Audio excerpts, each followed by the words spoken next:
108 minutes to quarantine failure. Master caution. Reset.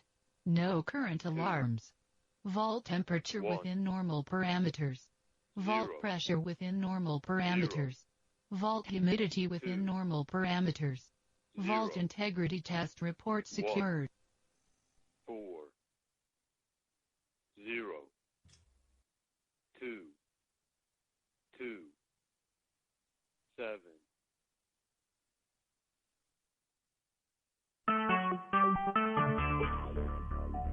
Talk show. We'll do it live. 6, 5, 4, 3, 2, 1. Manual override achieved. For station uplink, enter 3, 2.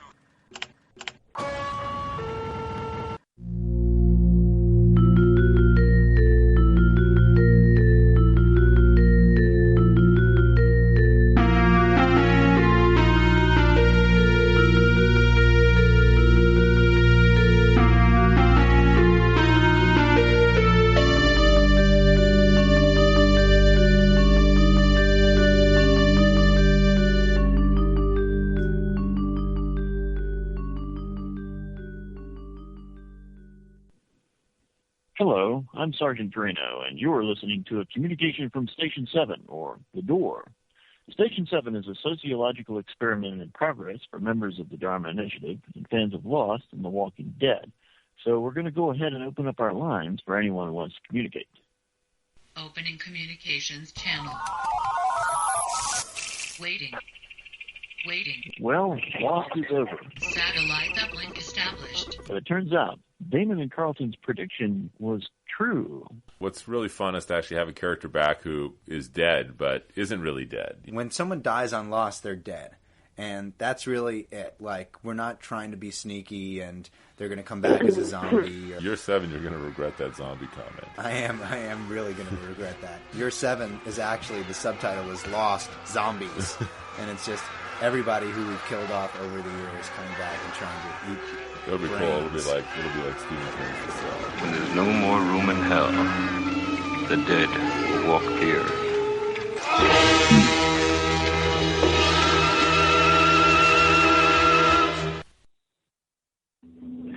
So today we're going to react to episode 46 of the hit series on AMC, The Walking Dead. The title of the episode is Claimed.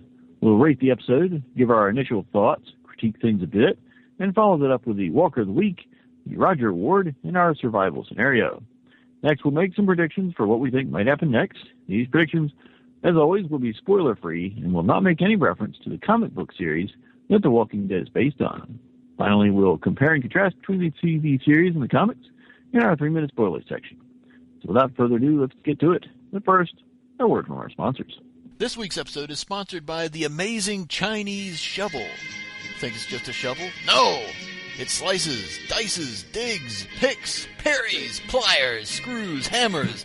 It's the only tool you'll ever need. Much more than a shovel. It's the amazing Chinese shovel. Okay, so who we got up there tonight? Incoming transmission from Faraday. Hey, Faraday, how's it going? All right, I guess. Nice to have you back, man. Yeah. It's almost like I wasn't on last week. Almost. But you were on last week, weren't you? You were here. Yeah. Yeah. Oh, okay. What would you say that, though? I don't get it. You said it as if I wasn't on for a while, but I was on just last week. Oh, okay. No, that's not how I meant. I was just wondering how your week went. All right, I guess. Okay, cool. Anything interesting going on? Not really, no. Okay. Okay, who's next? Incoming transmission from Michael. Hey, Michael, how are you doing this week? I'm doing fine. That's good. Anything exciting on your end? No, not really. Okay. Well, we're full of excitement today. All right. Last but not least, what we got? Incoming transmission from Mr. Bad. Hey, it's Mr. Bad. How are you, Mr. Bad? Excellent, Sergeant. How are you doing? Not too bad, not too bad. Any excitement? Excitement over there? Excitement. Well, it's Thursday, so that means tomorrow's Friday. We got a weekend coming up, so lots of craziness going on. I think the Oscars are, ain't that this weekend? I have no idea. No, come on, get a little culture, you know? Have you seen any movies lately? Nope. Yeah, come on, you're not in a zombie apocalypse. You can, you know, interact with American culture and, you know. I can't afford to see movies. Let's see, I'm trying to think of what we did see some movie not that long ago. But what was it? I don't know. Well, we went to see we saw the latest Hobbit movie. Wonder if that was it. Oh, that's been a while. That wasn't too long ago, yeah. Yeah, that might be the most recent thing. I see. Well, I for one don't really watch much movies. The most recent one I saw was Iron Man 3 over the summer. Really? Is that any good? It was pretty good. Much better than 2. Oh, yeah. I didn't think 2 was all that great. How did it stack up to 1? Iron Man 3 was awesome. 3 was... What? It's not as good as 1. Not as good as 1, but it's pretty close. Okay. And Michael, which one was awesome? Iron Man 3. It wasn't necessarily like the plot was kind of stretched, but it had a lot of action. So it balanced out. Okay. Is that the most recent movie you've seen as well? No, I saw the Lego movie recently, but that movie, it's for kids. And I'm not a kid. Lego movie? There was a Lego movie. Wow. It was good. Like, very good. I enjoyed it. Is that like Cars, only with Lego? Yeah. Bunch of animated blocks going around on the adventures. Yeah, Batman was in it. You know, I think Superman had a small role, and you know, there was heroes and villains, and yeah. Good. Okay. Well, you guys ready to move on forward with this particular episode that we have this particular week? Let's rock and roll. Let's get it on. Okay, let's get this ball rolling with that thing we do first.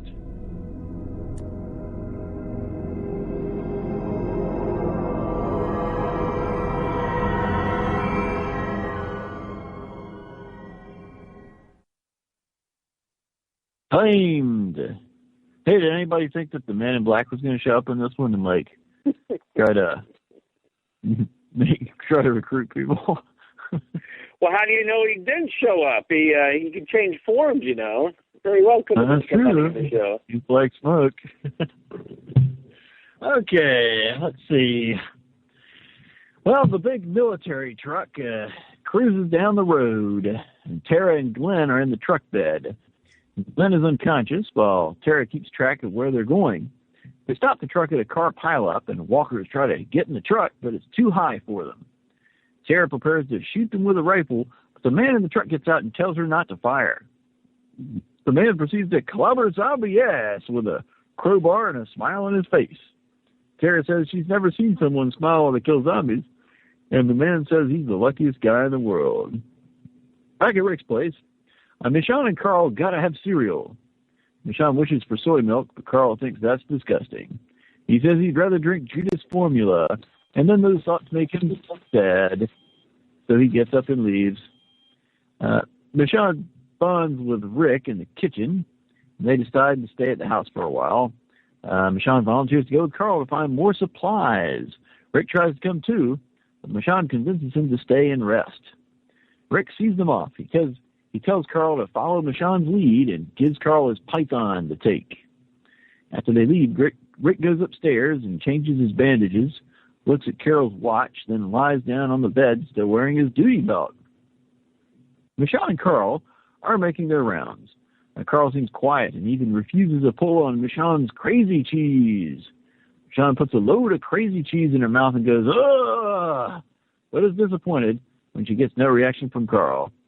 Michonne apologizes, but Carl says he was laughing on the inside. As they search a house, Michonne reveals that she had a 3-year-old son named Andre Anthony, who died sometime after the zombie apocalypse. Carl finds a creepy painting in the hall, which raises Michonne's suspicions. She searches through a child's room, finally enters a pink baby's room, where she finds the bodies of all the children who once lived in the house. The little bodies that each have holes in their heads. Unnerved, Michonne leaves the room. When Carl asks what's wrong, she tells him it's nothing. Carl guesses that there's a dead baby in the room, but Michonne tells him it's a dog. Carl tells Michonne that he named Judith, and that maybe Judith and Andre are together somewhere. Rick wakes up to the sounds of intruders in the house.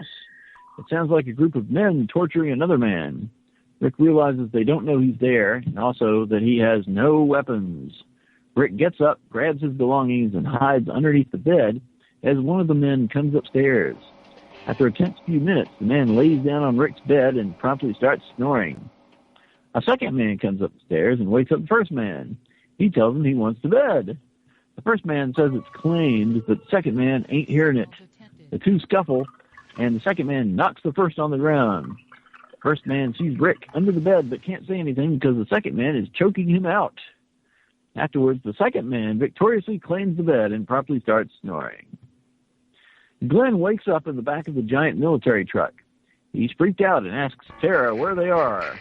Tara reveals that they passed the prison bus 3 hours ago and that everyone inside the bus was dead. Glenn yells at the driver to stop the truck, and when he refuses, Glenn cracks the cab window with his rifle. The man stops the truck, and as Glenn grabs his stuff and prepares to leave, the man asks him what he's doing. The man tells Glenn they're on a time-sensitive mission to save the human race, and that they need Glenn to come along. He introduces himself as Sergeant Abraham Ford, and his companions as Rosita Espinoza and Dr. Eugene Porter. He says Eugene is a scientist who knows what caused the Walking Dead, and they are taking him to the government in Washington. Glenn asks what caused it, but Eugene says it's classified. Abraham reveals that Eugene was in communication with Washington via sat phone, but there's been no answer for 2 weeks. Abraham tells Glenn he's a good fighter and asks him to help them. Glenn says, sorry, and walks off back the way they came. Tara follows him. She tells him she kept track of all the turns they made, that she can get him back to the bus. Glenn says that's where Maggie would look for him, so that's where he's going. Abraham tries to talk him out of it, tells him it's hopeless, so Glenn turns and slugs him. Abraham goes into berserker mode and commences to jump Glenn's ass. As the women try to break them up, Eugene notices zombies attacking from the woods. He yells at the group, grabs an M4, and fumbles with it, clearly not knowing how it works. He starts spraying bullets everywhere, including all over their giant truck. Abraham yells at him to stop firing, and the rest of them grab their guns and take out the zombies. But it's too late. Eugene has shot a hole in the gas tank. Abraham says, son of a dick! Abraham tells how his giant truck survived an IED and asks Eugene how he managed to kill it. Eugene replies, a fully amped-up state and ignorance of rapid-firing weapons. Glenn says he's sorry about their truck, that he's heading out. He and Tara start walking. Rosita shrugs and starts following them. Abraham protests, but Eugene tells him that following them is the smartest move until they can find another vehicle. Trust me, I'm smarter than you, he finishes. Back at Rick's house, the second man is still on the bed snoring, and the first man is still out on the floor. Rick sneaks out from under the bed just as the third man comes upstairs looking for the first two. Rick sneaks into another room as the third guy walks around bouncing a ball. There's excitement from downstairs that they found Michonne's shirt and figure she'll be back. The men go downstairs to see. Rick sneaks into a bathroom and discovers a dude in there on the hopper. The two have a fierce struggle. The guy keeps trying to grab some scissors to stab Rick, even though he's got an Uzi hanging around his neck. Rick throttles the guy to death and leaves the bathroom door ajar. Next he puts on his comic book jacket that was hanging in the bathroom and climbs out the window onto the roof. He drops down to the ground and sneaks around to the front as the ball bouncing guy comes out on the porch. Rick sees Michonne and Carl approaching the house, and just as he is moving to shoot the guy on the porch, toilet guy reanimates, and the dude runs into the house to deal with the zombie. Rick runs out to meet Michonne and Carl, and they flee the area. Glenn continues walking down the road. The rest of the group follow after him. Abraham falls in with Tara, and starts telling her about how she's a good person for helping Glenn, but that there is no happily ever after and saving the world with Eugene is more important. Tara tells Abraham that she's not a good person, and she doesn't believe he's taking Eugene to Washington just because he's a good person either. Meanwhile, Rick, Michonne, and Carl are walking on the railroad tracks and find a sign advertising Sanctuary for All. After some deliberation, they head off in the direction the sign indicates, off down the tracks. So, what did you guys think of this episode? What kind of non-numerical rating did you give it, Faraday? Much better than the last two episodes, that's for sure. Ah, interesting. Okay. And how about you, Michael? Out of 10, I would give it a 7.5. 7.5. Okay. And I guess I'll explain later. Sure. And how about you, Mr. Bad? I thought it was fucking awesome. I'll give it a 10. Oh, wow. Sergeant Abraham Ford is the man. I'm very glad to see him. Oh, okay. Abraham fan, huh? And I myself will give it an 8. I thought it was pretty good. I actually thought last week's was a little bit better, but I thought it was pretty good too. So what worked and didn't work? What worked and didn't work for you, Faraday? What were the things you liked and things you didn't like? Well, one thing I can say that I really didn't like was that scene with the squeeze cheese. The squeeze cheese. That was absolutely disgusting. You wouldn't want to pull on the crazy cheese? No. It worked. I'm not a big... Do what? And for things that worked in this episode, for once something actually happened since the show returned. Oh. What was the thing that happened? There was a group of people invading the house. Okay. And this whole thing with the truck. Oh, okay. Yeah, those are definitely things that happen. Okay, cool. How about you, Michael? What worked and didn't work for you in this episode? I thought that, I'll start with, I guess what worked. I thought the guys coming into the house was pretty cool.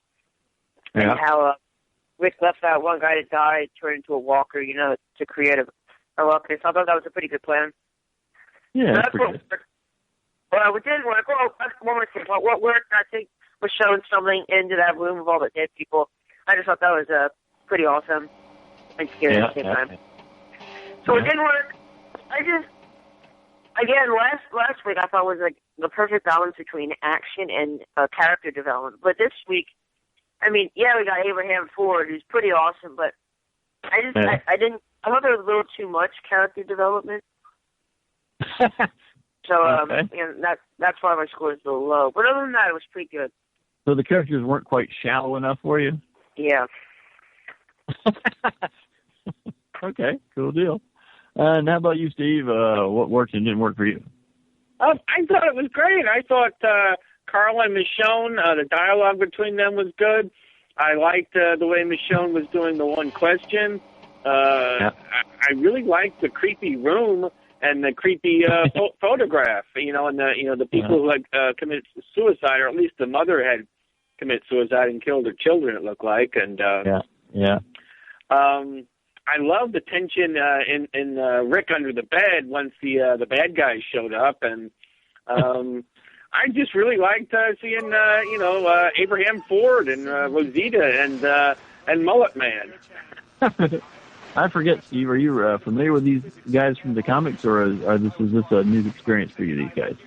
Oh, it's a new experience. I only read the comics up to when they leave the prison. I have not read any of them yet. Okay.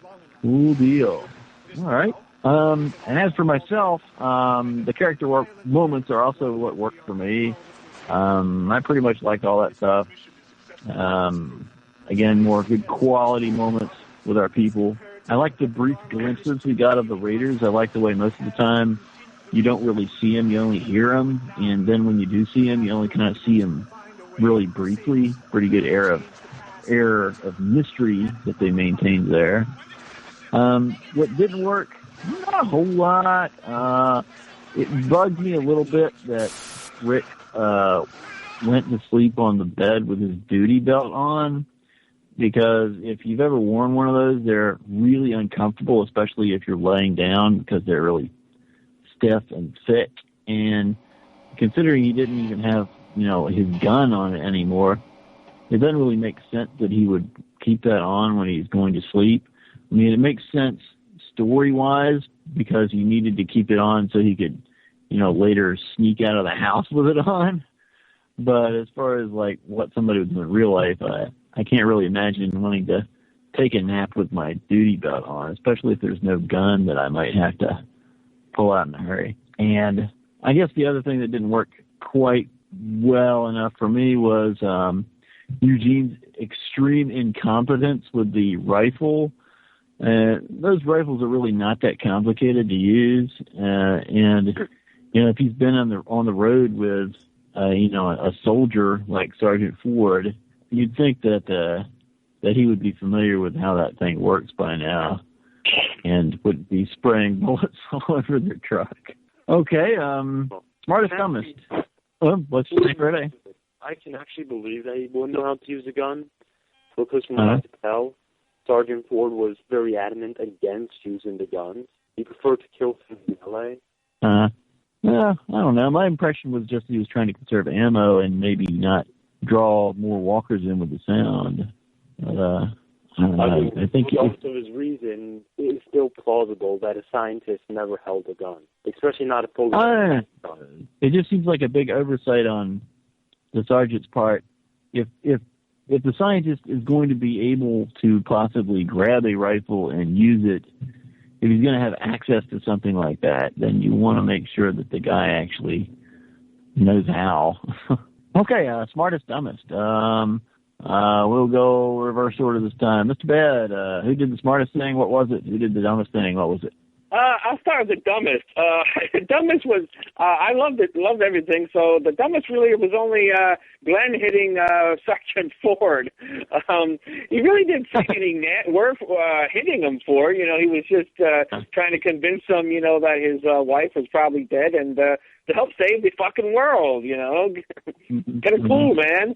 But that was good, though. I could see Glenn in, his desperation to go after his wife, socking it to, Ford in the jaw. That was pretty good. Had a nice little fight scene. The smartest, I think Rick in the house really showed some real good situational smartness. He stayed calm. He didn't panic. In those kind of situations, people can tend to either freeze or do something really quick, like they want to get it over with, make a decision, whether it's a good decision or not. And he did the right thing. He looked for opportunities and, he didn't panic. And I love the way he stared right at that guy when the one guy was choking that guy out on the floor and he looks at him, he just sort of gives him the eye. Yeah, I see. But the best thing was after he chokes that guy to death on the bathroom, he opens the door so that when he reanimates, it'll cause a disturbance. And that actually, saved the day, Yep. Yeah, that's also what I had for my smartest. Okay. Cool. How about you, Michael? What was your smartest, dumbest? I pretty much agree completely with Mr. Bad. Smartest was Rick, kicking ass on all those guys who really get out of the house. I said about him. Oh, well, I didn't say open the door, but yeah, how he was able to make the walker create noise. I think the one guy might have got bit or something extra. Yeah, but the dumbest I also agree was probably Glenn just stalking Abraham for no reason at all. Oh, okay. Interesting. All right. Okay, how about you, Faraday? Well, I wish I could come up with something original, but for some reason my brain just isn't working today. So I'll just agree with what's said so far. Okay, cool deal. And the only thing I'll got in a slightly different direction is my dumbest is Eugene raking their giant truck with bullets and killing it. I thought that was pretty dumb. See, so questions raised in this episode. Who are these raiders, and is the sanctuary place, is that actually a safe place, or is it like a trap, or what do we think? Anybody got any feelings about either of those two questions? Any guesses or anything? Any gut feelings? Anybody? Raiders could just be a group of people wandering. That's true. Sanctuary could be where that guy from season 3 came from. The guy from season 3. Remember who Shane broke his neck? And that's yeah. That's true. Yeah, that's true. Yeah. Some people, I've heard a theory floating on the forums that maybe the sanctuary place, Terminus, is actually a trap that's been laid by the same guys that came in Rick's house, and that maybe going there is just playing right into their hands. What do you guys think? Yes or no? No, I don't think that those people seem smart enough to do something that... I have a question. Yeah, what you got, Michael? So, remember those guys that Tyrese ran into that were like, they got killed eventually by the zombies? Yeah, the guys on the railroad track that told them to follow the track? Yeah. Was that what they were saying, follow the track, like where they were saying to go? Yeah. As far as we can tell, it's the same place. I guess, like, I don't really know if that place was, like, a bunch of, like, criminals. Like, I don't know. It's just, I think that, the times I went in the house were, like, really a bunch of, they feel like there was definitely some conflict between them, and they weren't really organized. Yeah. Could anybody understand, when Rick first wakes up the first time, and you hear, like, one guy downstairs that's, like, pleading or something, and then you hear him, like, injuring the guy and then laughing at him. Can anybody understand what they were saying? Because I couldn't really make out what they were saying. Was anybody able to understand that? I thought it was mumbled intentionally because he was supposed to have a concussion or something. He was just waking up, so we can't exactly hear straight. Huh, okay, maybe so. And what did you say, Steve? Oh, I heard the one guy was begging for his life, and the other guy kept saying, "Oh, you're just a lying coward." Yeah, I think that he said that a couple of times, lying coward, and it's like, I'll make it up to you. No, and then it was like, you heard this horrible sound. But all right, okay. Quote of the week. Anybody got any good ones? I have one. Anybody else got one? I got a bunch. There was a whole bunch of good quotes. Oh my goodness. Well, how about I do my one, and then you can't steal my thunder with your bunt. There you go. That sounds good. My one quote is from Dr. Eugene Porter, "A fully amped up state in ignorance of rapid-firing weapons." That was a good one. That was one of mine, yes. I thought Sergeant Four had a bunch, He said the dead alive prick was pretty good. I liked it when he said we need each other. The fate of the entire damn human race might depend on it. Was great. Mm-hmm. Let's see. Oh, there was another one. Oh, son of a dick. I wonder if it's going to be a trend of unusual fake cursing on the part of Abraham Ford. Yes, he was had quite a twist of the English language. Yes. Because it's not like he can't say bitch on AMC. I mean, he could have said son of a bitch, but instead he said son of a dick. It's kind of interesting. Well, if he had said son of a bitch, nobody would have thought of it, but so he said something descriptive, But, it's true. Yeah, it's true. He did. He did do that.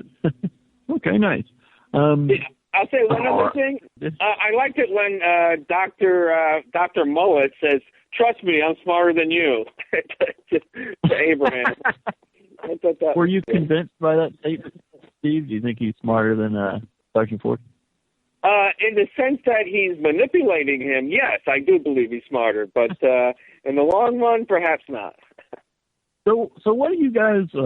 What are your guys' impressions of Eugene, Dr. Porter, at this point? He's kind of dumpy looking. He's got a mullet. What do you think of this guy? Is he for real? What's his deal? What do you think, Faraday? I'm pretty sure that if by some chance they do get to DC, it'll be found out that he knows absolutely nothing, unless we learn more about this character. Okay. All right. What do you think, Michael? I really never saw a scientist with a mullet before. All right. Yeah, okay. And Michael, what do you think of him? Say it again? Faraday is suspicious because he's never seen a scientist with a mullet before. No. So what do I think about Eugene? Yeah, what do you think of him? Is he for real? What's his deal? I think he might be for real, but honestly, if he's smart enough to be able to manipulate Abraham, he would know that he's not going to be able to manipulate him forever, and eventually he's probably going to get punched straight in the face. Signal detected. It's going to hurt. So, I don't know. Okay. All right. And what do you think, Mr. Bad? Well, getting punched in the face by Abraham is bad, but not as bad as getting eaten by a zombie. So I think Mr. Mullet is as much a doctor as I am a gynecologist. And if you buy Beth, I have just a few tests to do, and while some of them may seem kinky, I can guarantee they're absolutely necessary. So you don't, you're with Faraday on this. You don't think that Eugene's actually a scientist? No. I think he's telling Abraham Ford exactly when he wants to hear to keep himself alive. He's given this very powerful, dynamic character a reason, a purpose in life, and the central purpose is to keep what's his name, Eugene, to keep Mr. Eugene alive. And to get him to a safe place. And funny enough, as soon as, they mentioned that the safe place, D.C. has been dark, for a couple of weeks, the sat phone doesn't come in, the transport just happens to get shot up, and then they walk off somewhere else with some other people. And, So do you think that Eugene shot the truck on purpose to, make it so they couldn't get to Washington? I thought it might be possible. I mean, he certainly looked incompetent. He did a great job of looking incompetent. The one thing, it was on full automatic, so that way if you're incompetent, then, that accelerates that kind of thing. But, you would think, you would learn enough about a gun to, put it on single shot or something, or you would think most guns would be on single shot. Of course, he could have fucked up, but my guess, I'll just say it off, it's just a guess, I think he shot it up on purpose. Oh, okay. Wow. You going to say that for your prediction as well, maybe? I thought so. I also had another prediction, but I think that, we'll see. I make up my mind. We'll see. I wouldn't give him enough credit to say that he took the truck on purpose, but that he knows how to manipulate a situation to use it to his advantage. If you never handled an automatic gun before, those things are harder to control than they seem. So it is believable that he wouldn't know how to use an automatic rifle. He may have used a semi-automatic before, but it's easy to lose control of it fully. Okay. And do you have any feelings? What do you think his motivations are? Do you think it's just what Mr. Bad says, that he's just trying to get this guy to take him somewhere safe, or do you think he's got something more elaborate in mind, or do you think he actually does want to go to Washington for some reason, or what? I don't think he has any general location in mind, but based on how he was talking, he didn't. That's not exactly normal speech. You think he's on the spectrum? And also normal reasoning. Saying, let's go north, it's clear we can find a car, I'm smarter than you. That's not how most people talk. And that's also not logical reasoning to use either. That's the kind of reasoning that you would use on someone that you know is stupid enough to believe it. Okay. Yeah, I agree. Okay. All right. Well, I guess time will tell. Okay, you guys ready for the Walker of the Week? We can roll on with that now. Walker of the Week. Okay, this is the award we give to our favorite Walker of the Week, or you can also award a human character who behaved in a manner just as despicable as that of a Walker. So who gets your Walker of the Week award? Faraday. Walker of the Week. Can I give it to a group? I guess. I'll give it to all the walkers that came out of the field, Children of the Corn style. Okay. Nice. Children of the Corn style, yeah. All right, Mr. Bad. Well, all those goddamn bastards in the house, those marauders, were, no better than a walker. I'll say the bastard who was bouncing the ball just because he was a bastard, and he was annoying. You know. That annoying ball bouncing. Okay. Okay. All right. Yeah. Okay. I am going to agree. It was the guy bouncing the ball. Oh, okay. Wow, something about that ball guy just really cheesed people off, I guess. Exactly. I'm going to give it to the second man who strangles, possibly kills. Still not sure. I don't. You don't think so? Okay. I believe I saw him breathing. Okay. Well, choked him out at least. Choked out one of his compadres just over a bed. So I think that was pretty despicable. I mean, when you're even evil towards your fellow evil people, that's like the most evil, right? So I'll give it to that guy, who I guess we don't know his name. I think some of those guys got names in the credits, but I kind of missed what they were. I think one of them was named Len or something. I don't know. All right. So I guess we can move on with the Roger Award. Roger! And there's a lot to get done before you can afford to lose me. Roger. We got this, man. We got this by the ass. Roger, move! Let's go, baby. You all right? Perfect, baby. Perfect. Roger! Roger, watch it! Steady! Whoa!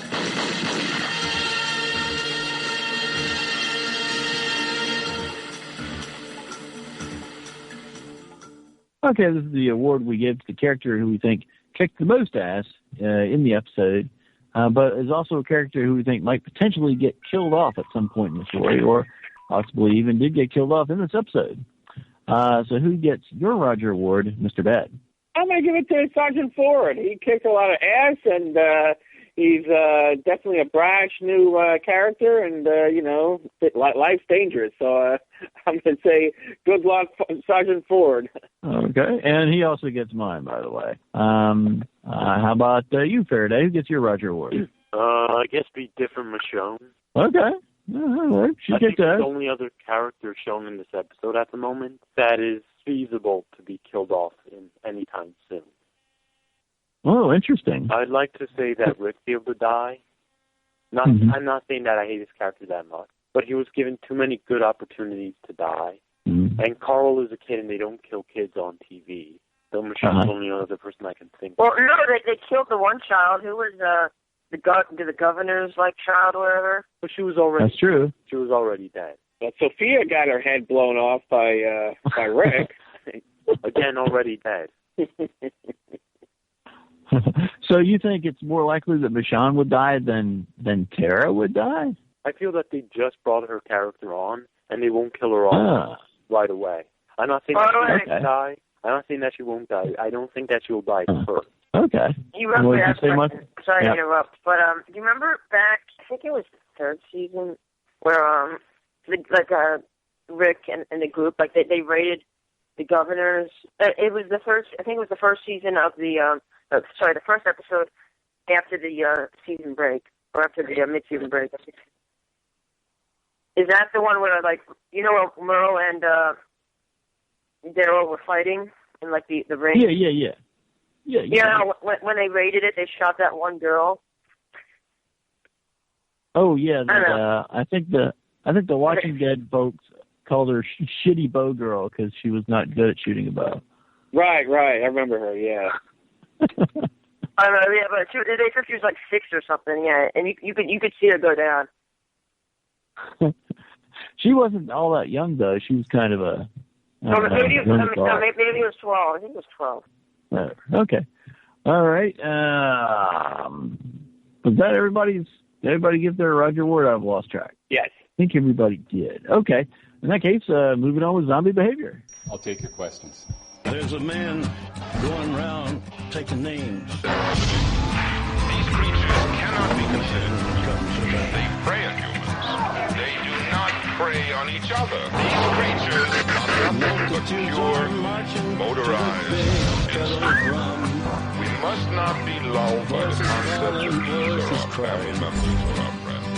They are not. It's our family, never kingdom come. Okay, I don't know if it's really all that new, but the one thing I noticed about zombie behavior in this episode is that there was a limp balloon that was hanging from a street sign, and the zombies were trying to get it just because it was blowing around in the wind. So they definitely do just seem to be attracted to motion, unless apparently you've got, a couple of zombie pets around you. But if you don't, if it moves, apparently they try to get it. Yeah, I noticed that too, Sergeant, and as soon as the truck came by, that was like more excitement, and they went after that. So yeah.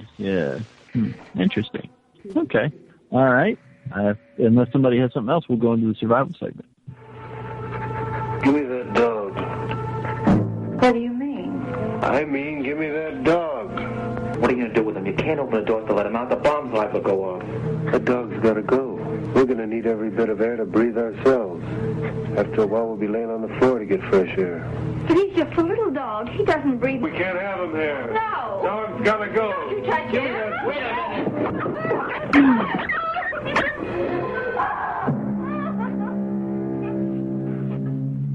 Won't do you any good to cry.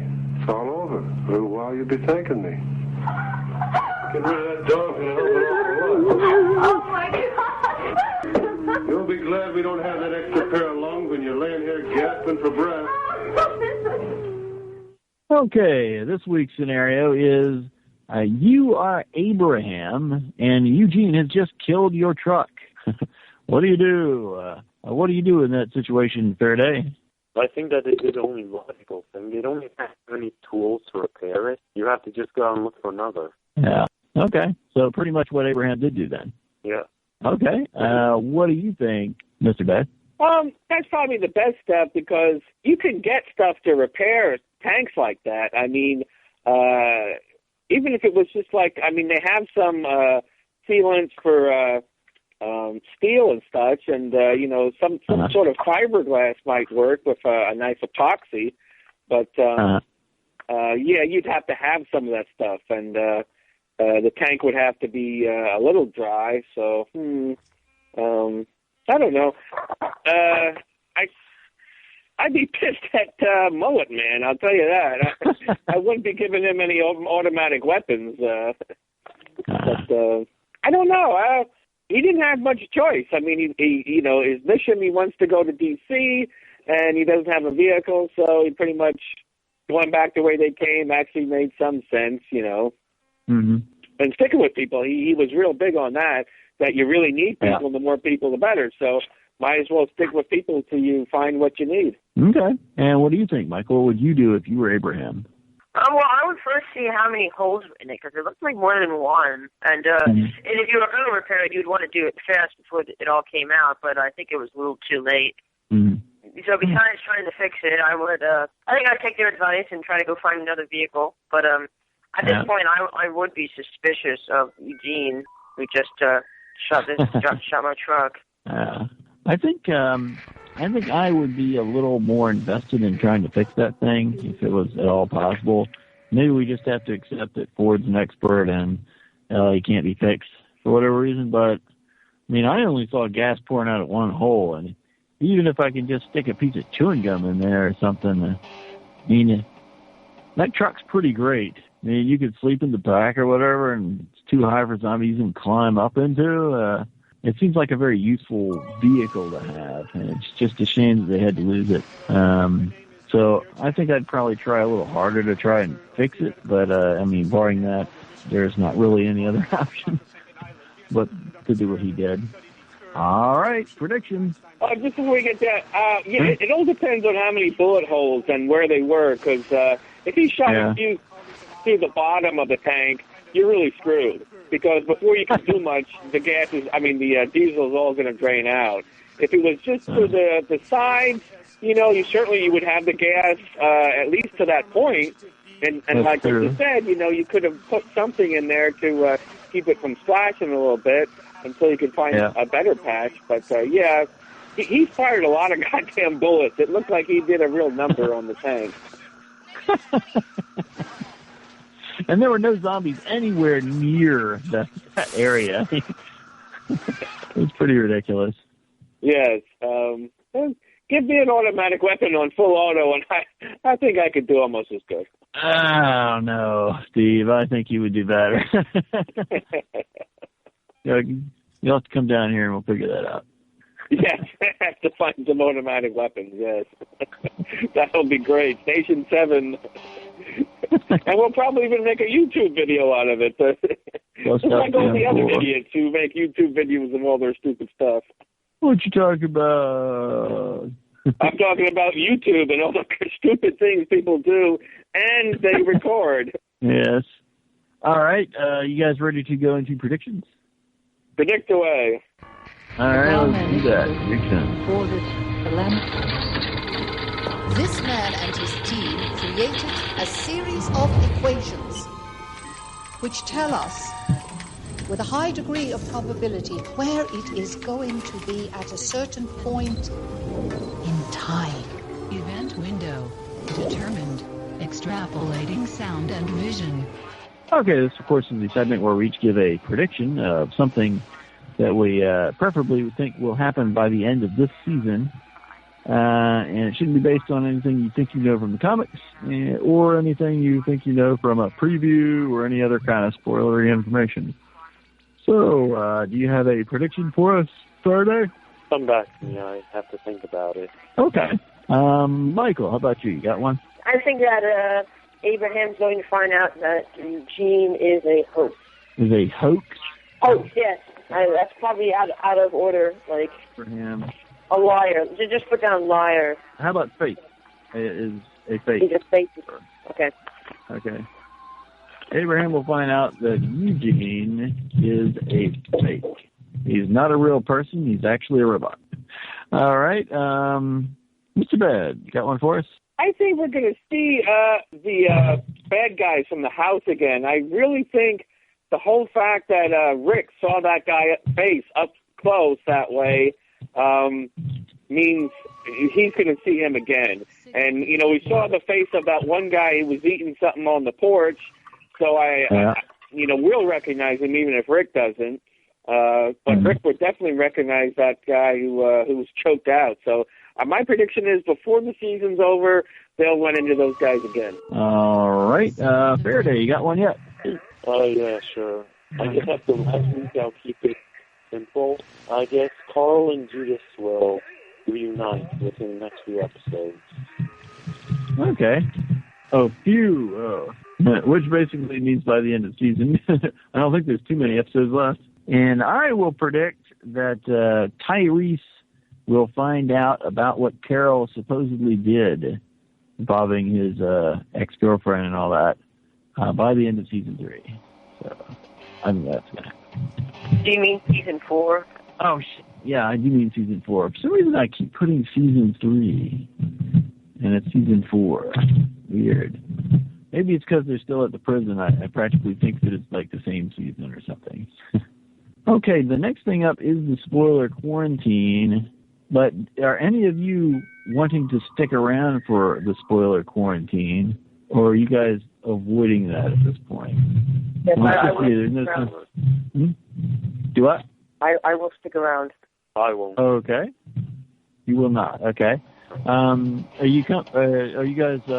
Faraday, are you coming back after 3 minutes, or do you want to go ahead sure. and? Yeah. Okay. I'll come back. And how about you, Steve? Are you going to stick around, or are you heading out for 3 minutes too? I wanted to stick around because I wanted to talk to you about something, but depending on what you were going to talk about once we get in, I might jump out till it's over. But I'll stay in for the now. Well, what do you not want to hear about, and I'll just avoid those subjects? I'd like not to hear about, Sergeant Ford and those guys. Okay. I sort of like not knowing anything about him. But like I said, if you want to talk about it, I'll jump out. You know, it's only 3 minutes. You know, it'll go quick. Well, that's not one of the topics I had down here, so it shouldn't be a problem. Okay. Here we go. Okay. Initiating spoiler quarantine. Okay. As far as comic book comparisons, there are some theories floating around that the guys that were in Rick's house are some group of characters known as the Hunters from the comic book series, which are in fact a group of cannibals who have been hunting people in the area, and eat them because they're just getting short on supplies. They eat, other food too, but supplies are getting short, so they're down to people, and they're actually going around and hunting people. And they plagued Rick's group for a while. Theory is that these guys might be them because in the comics they were also kind of not really showing them very clearly most of the time, so you don't get to see their faces very often, so there's some speculation this might be them. Also in the comics, our survivors eventually get to a safe location known as Alexandria Safe Zone, which is near the D.C. area, so there's some curiosity as to whether they're going to move that to be this location on the railroad tracks or whether this location is different than Alexandria Safe Zone. So we don't know yet, but that might be an indicator of what this terminus place might be, but we don't really know. Anybody got anything else as far as spoilers go? Any comments or questions about anything? I had a question for you, Sergeant. Yeah. I don't know, but I have something in the back of my mind. When Milton was around and Woodbury, I thought I remember you talking to me about another scientist guy in the comic book who pretends to know something about the cause. Uh-huh. Did you tell me that? I might have said something like that. Okay. Well, I just because that might have that may affect it in the back of my mind, my opinion about Eugene being a fake. But I'll just stand by what Faraday said. No mullet-headed moron is a doctor who knows something about it, and then who refuses to say anything about it. It's classified, right? I can solve the zombie apocalypse, but I can't do anything now.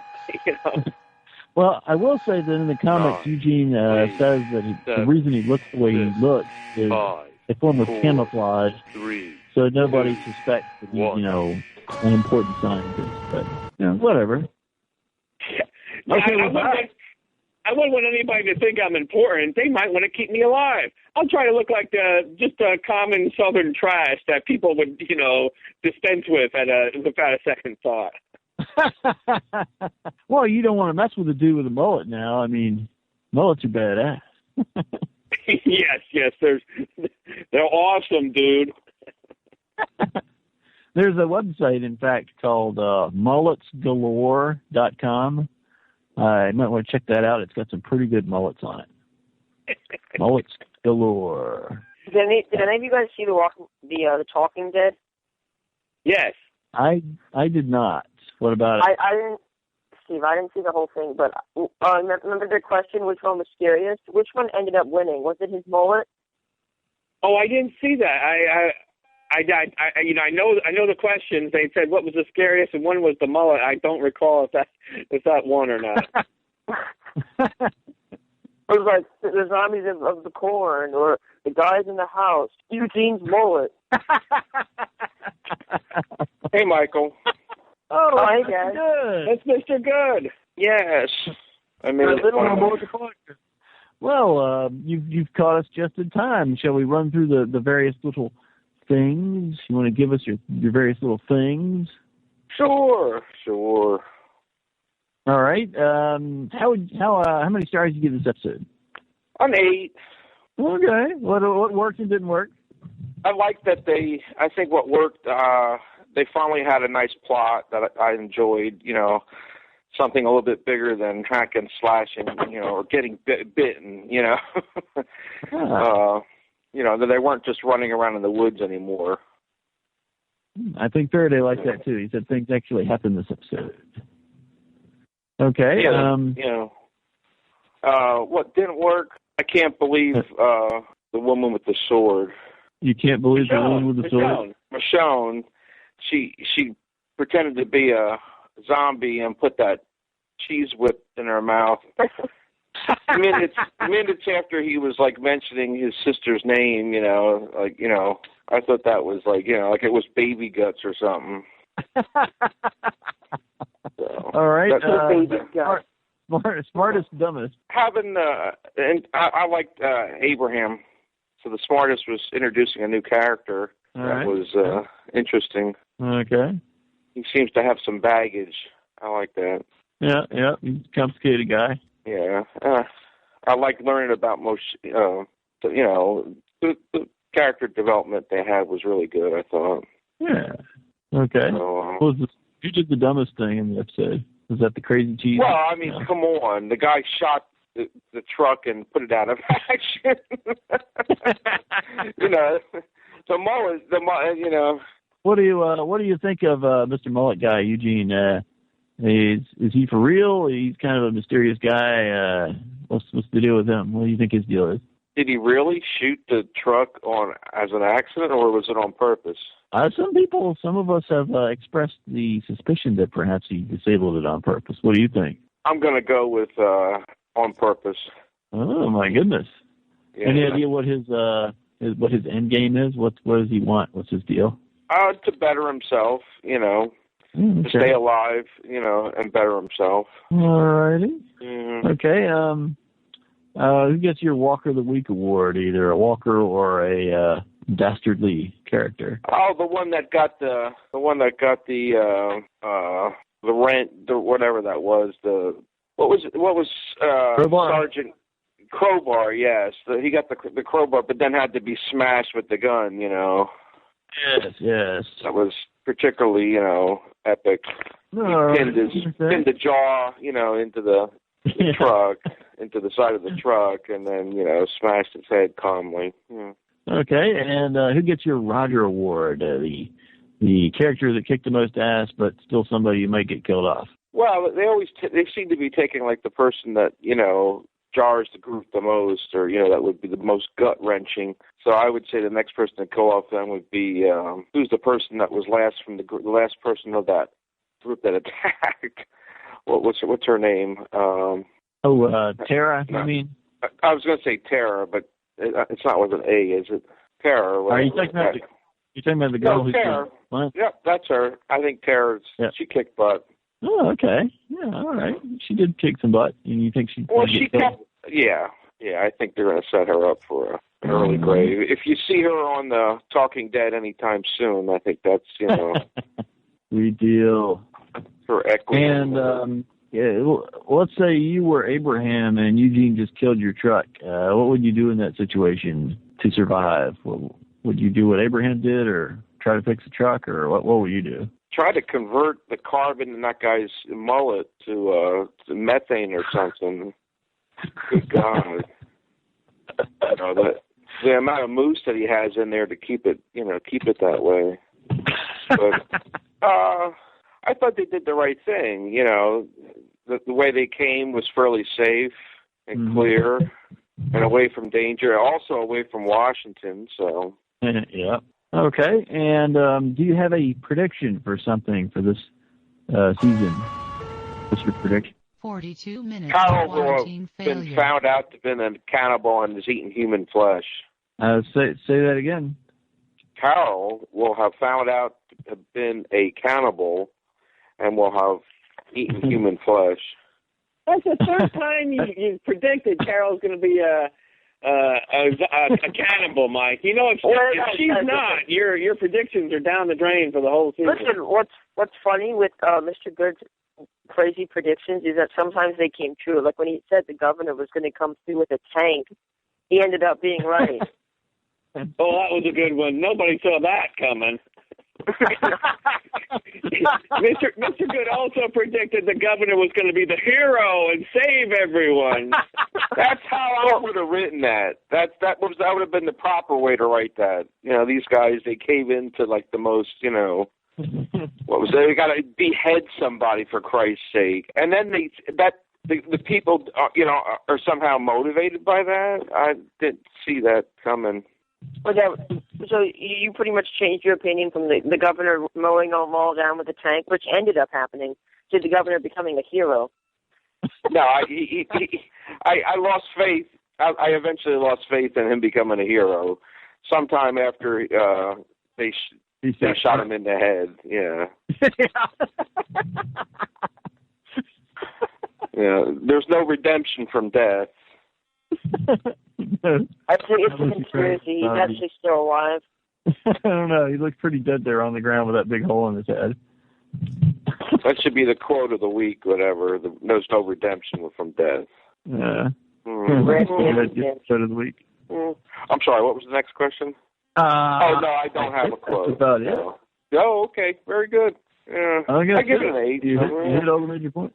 It was exciting with Rick under the bed. That was exciting, and how he strangled the guy and then left the door open so that the zombie could wander into the house. That was a good plan. Yep, that was pretty slick. Yeah. Okay, well. All right, very good.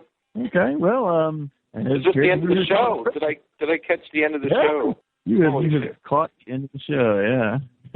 You missed the spoiler section. No, I heard the spoiler section. You what? Oh, you heard the spoiler section, huh? Yes. And you snuck in. All right. Well, as Kara DeGroot herself has written, careful observation is the only key to true and complete awareness. Your next tour of duty will last 1 week, and during that time you will observe The Walking Dead, a sociological experiment in progress. What is the nature of the experiment, you might ask? What do these subjects believe they're accomplishing as they struggle to kill their giant military trucks? Perhaps you, as the observer, can find out. Each time your hate mail is filled with the fruits of your diligent observation, send it to station7thedore@gmail.com, and presto, it will be transported directly to us. Or you can leave us a voicemail at 252-377-1087. Give us your initial reactions, your Walker of the Weeks, Roger Awards, you name it. We'd love to have it. You can also find us at losttv-forum.com, doing a search for Station 7, The Door. You can check out the Walking Dead section of that forum. Lots of great discussions going on there. You can also find us on our Facebook group at Station 7 The Door. And I guess that's about it. Anybody got any final thoughts before we wrap up the show? Don't forget YouTube. Oh, yes, YouTube. Our episodes are gradually going up on YouTube for your listening pleasure, if you prefer streaming off the internet. Does anybody know what the title of next week's episode is? Still. Still. Still. Huh. Okay. I can read the synopsis if you like. I guess that must be the episode where they all start running moonshine, probably. Yes. The synopsis is: faced with the day-to-day survival of life outside shelter, a simple request by someone in the group leads to a bizarre but enlightening mission.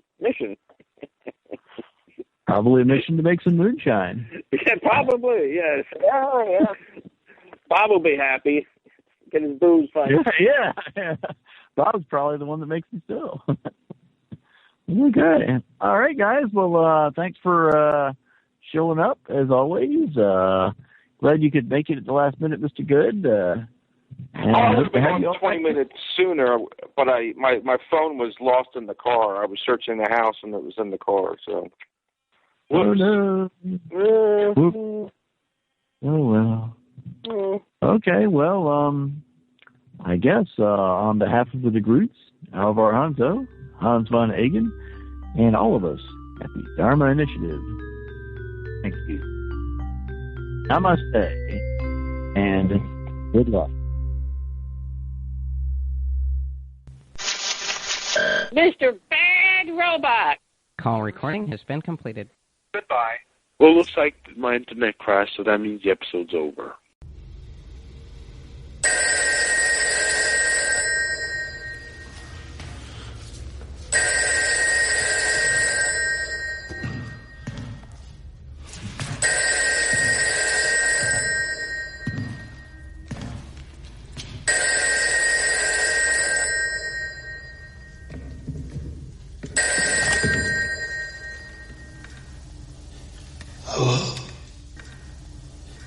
Hello, Deputy Grimes. It's good to speak with you again. This is Milton, late of Woodbury. I'm so sorry the community you worked so hard to bring together was destroyed and scattered to the winds. I sincerely hope you have the good fortune to find your loved ones again. Have hope, There is still much in the world worth fighting for. Some of your friends have run across someone who is offering them a ray of just such. They have found a man who says he holds the knowledge of a cure for this plague of living death. That certainly would be worth fighting and dying for. He has found a very strong and determined man who has made it his mission to protect and deliver this cure to those capable of using it to end this nightmare. His name is Dr. Eugene Porter, and he is, well, he's not your normal run-of-the-mill scientist. Let's just say he is an unusual character. Let's hope he does better than the CDC in Atlanta. My friend Otis has helped me put together a few lyrics which describe the sort of man I believe he is. Let's get down with it, Otis. Hit it!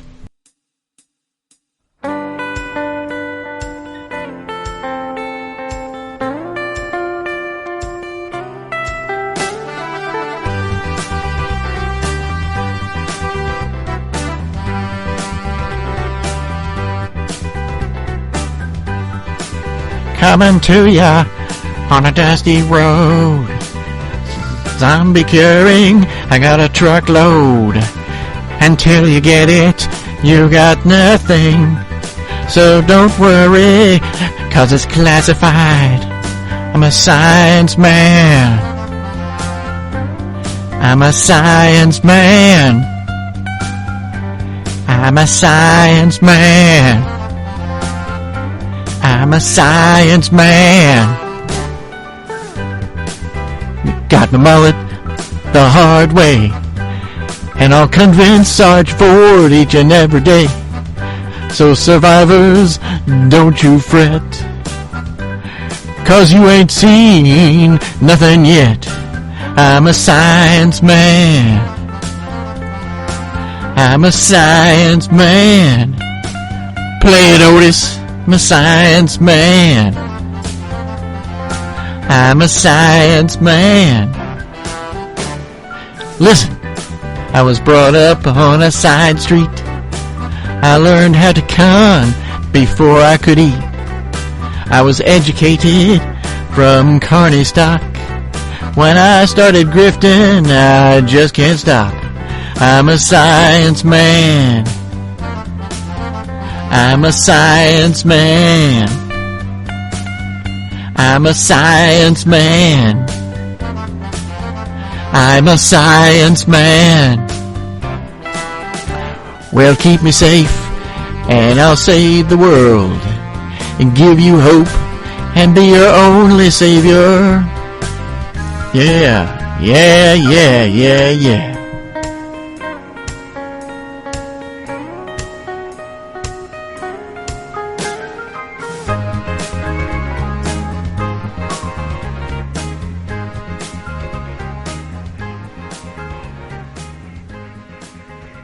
Got science?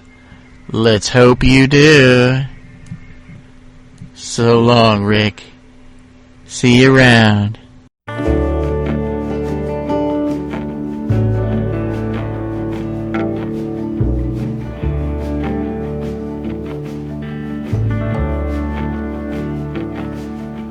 They hung a sign up in our town. If you live it up, you won't live it down. So she left Monte Rio's son, just like a bullet leaves a gun. With a charcoal eyes and Monroe hips, she went and took that California trip. Well, the moon was gold and her hair like wind. Said, don't look back, just come on, Jim. Oh, you got to hold on, hold on. You got to hold on, take my hand, standing right here, you got to hold on.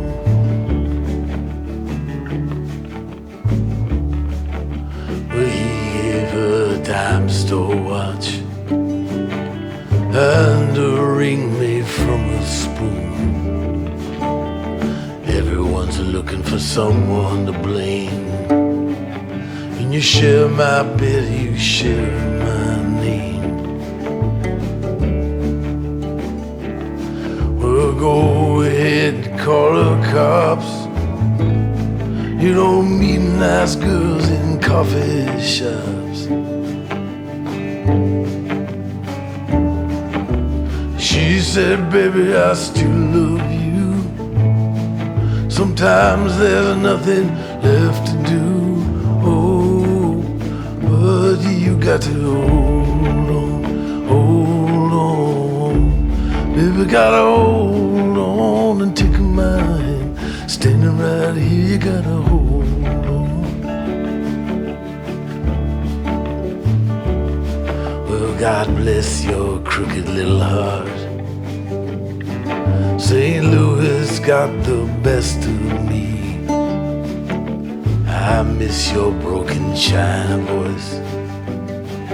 How I wish you were still here with me. Oh, you build it up, you wreck it down, and you burn your mansion to the ground. Oh, there's nothing left to keep you here. But when you're falling behind in this big blue world, oh, you've got to hold on, hold on. Baby, gotta hold on, take my hand, standing right here, gotta hold on.